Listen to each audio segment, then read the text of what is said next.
What's going on, people? I haven't made a video in a while, so I just felt I'd make one real quick. Well, this video is going to be about Mike Tyson. I was going to do a video about Vladimir Klitschko and Vitaly, but I felt I'll do it next time. And it's going to be real quick. There's a lot of debate about Iron Mike because, um, obviously there's a lot of fanboys who think he's the greatest heavyweight of all time. He is my favorite heavyweight personally because I grew up with Mike Tyson. But I think there's a lot of misconceptions. There's a lot of flawed opinions in regards to Mike Tyson and where he stands among the greats. I rank him among the top 10 heavyweights of all time. Maybe like 6th or 7th. And this is why I think he belongs there. I've heard some people say that he's a one-dimensional, one-punch knockout artist and that he didn't have much substance. That's absolutely false. Mike was in his prime, at least. Like I'm talking mid 80s, and around the time he fought Trevor Berbick, Marvis Fraser, those guys. The guy, I mean, his game plan was top notch. What I mean by that was, yes, he could knock you out with either hand. He was aggressive. But what made Mike Tyson deadly was not his power. It was just part of it. What made him deadly was his combination of aggressiveness and defense. See, Mike, yeah, he was aggressive, but he knew what he was doing. He didn't just come at you throwing punches. If you watch his fights, I'm talking, especially against the tough guys, with like Bruce Sheldon, Trevor Berbick, those kind of guys. If you watch how Mike fought, he came at you, always moving his upper body. He moved his upper body constantly, which made it hard to hit him with a clean shot. And he didn't just move randomly either. He moved in a very well thought pattern. Sideways, up or down, he bobbed and weaved, and he kept coming forward. While doing that, he always attacked you to the body. And remember, he had power in both hands, so his punches hurt. And he kept on doing that until he saw an opening and then threw combination to your face, and that was the end. Now, to us, that might not look like a big deal, but I can tell you, for anyone who has ever boxed, and I've boxed, I can tell you that it's not easy to be able to go in, bob and weave, throw combinations to the body, and at the same time, know what you're doing well enough to find openings and throw combinations is not easy. It takes skill. And Mike had a lot of it because he trained hard. If you watch Mike's training regimen before Cus D'Amato died and like shortly after, he trained very hard to maintain his body to be able to do that. So, I mean, in his prime, I don't think he was the greatest, but I think even the greatest heavyweight would have a hard time against him. That's why I think he stands. And obviously, people have asked whether Muhammad Ali would beat Mike Tyson. I believe he would. I think Muhammad Ali would beat him. Because Muhammad had all the things needed to beat Mike Tyson. He had heart, size, speed, stamina,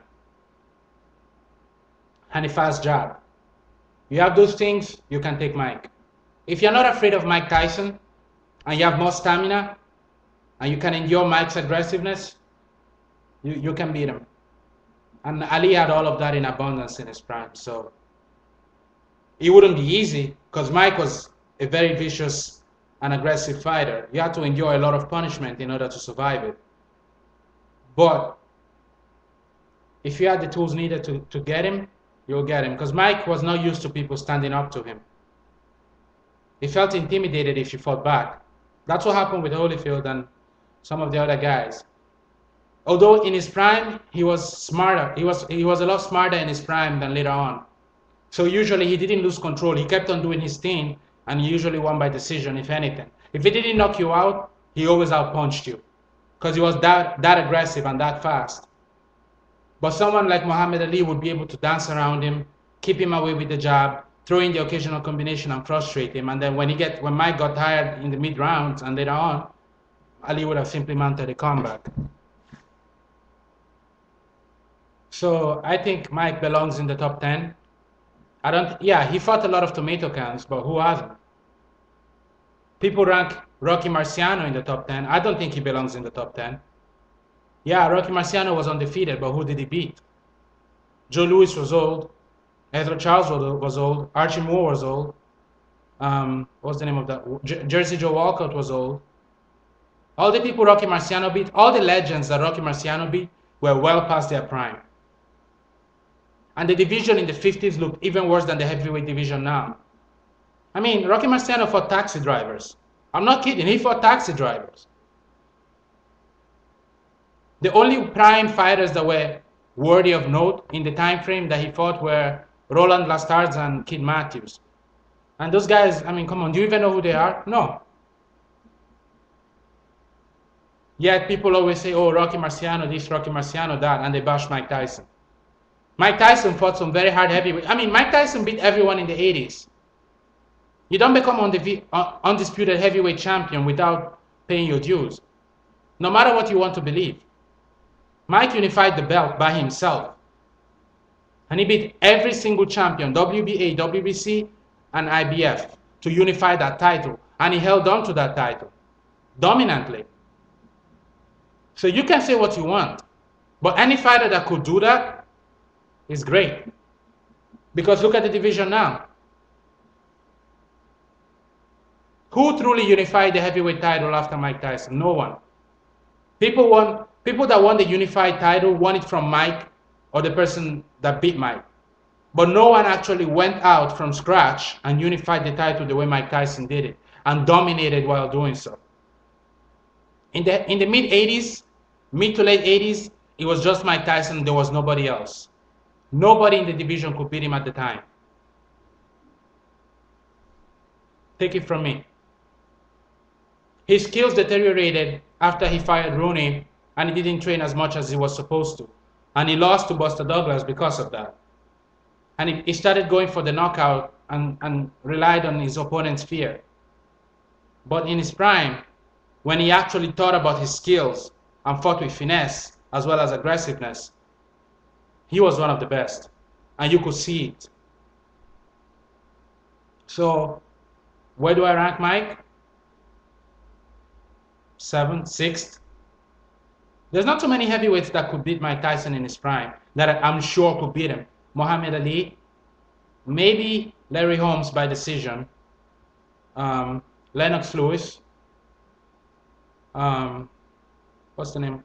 I think George Foreman could take him in his prime. I think in prime George Foreman could take Mike, but you could argue that. You could argue about that. Then maybe Mike and maybe Holyfield. But if Holyfield had fought Mike Tyson in his prime from the 80s, mid 80s, it wouldn't have been an easy fight. So I can't say for sure. So yeah, Mike Tyson was great. He unified the title.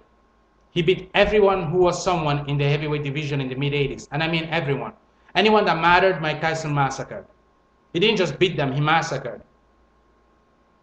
And his skills were top notch. Watch his fights on YouTube. Watch his fights on tape. And you will appreciate good boxing. The guy could move. And don't forget that the guy was a small heavyweight. He was a relatively small heavyweight. What? 216, maybe 220 pounds max. 5'11". Very short reach. But he was beating guys that were much bigger than him easily, all the time. So yeah, Mike Tyson deserves to be in the top 10. And I'm going to make more videos on other heavyweight greats and what I think about them. But I felt that I should put that out there. Whether you love him or you hate him, you have to respect him. Because right now, we don't even have a fighter that has unified the title the way Mike Tyson did. So remember that, guys. Later.